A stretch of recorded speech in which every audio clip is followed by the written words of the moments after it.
Mga kaalyado ni PBBM unti-unti nang nalalagas habang papalapit ang eleksyon. Tila puno ng tensyon ngayon ang kampo ng Bagong Pilipinas na pinangungunahan ni PBBM na kung saan mabibilang na sa 3 ang tumitiwalas patungo sa kampo ni VP Sara. Nababahag na nga ang mga buntot ng mga umano'y loyal sa Bagong Pilipinas matapos ang pagkalas ng 3 senatorial slate ng Bagong Pilipinas na sina Senator Amy Marcos, Las Piñas Congresswoman Camille Villar at bagong singaw na kumalas na si Manny Pacquiao.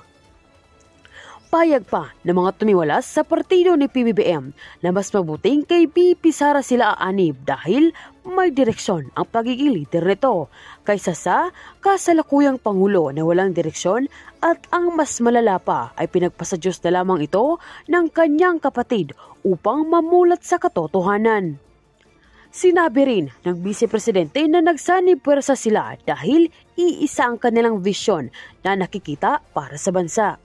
Kinlaro din ng pangalawang Pangulo na hindi ito dikta ng kanyang ama kundi ito ay sarili niyang desisyon na iindurso sina Villar at Marcos.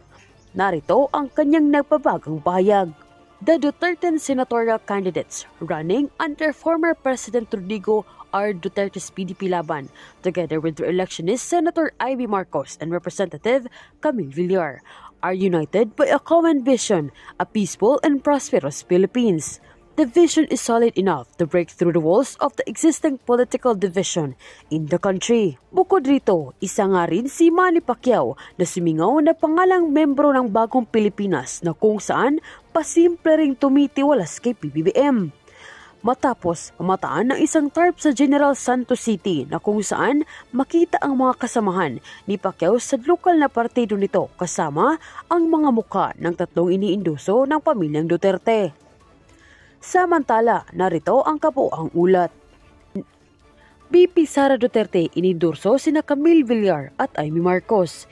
Ipinaliwanag ni Vice President Sara Duterte kung bakit niya inidurso ang mga senatorial candidate na sina Senator Amy Marcos at Congressman Camille Villar na kamag-anak din ni Pangulong Bongbong Marcos Jr.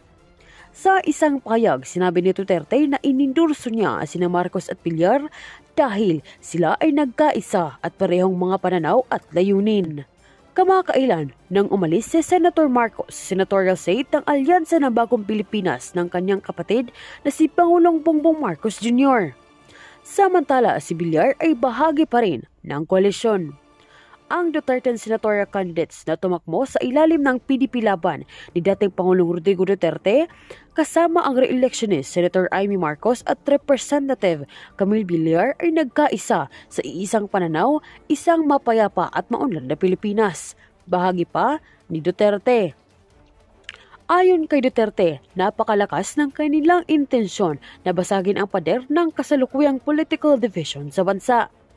Nagkaroon ng mapait na paghihiwalay ang Pangulo at Vice Presidente noong nakaraang taon dahil sa tunggalian sa kapangyarihan at alegasyon ng katiwalian. Ito ay sa kabila ng pagiging matamis nilang minsang nagtulungan bilang unity team coalition noong 2022 national elections.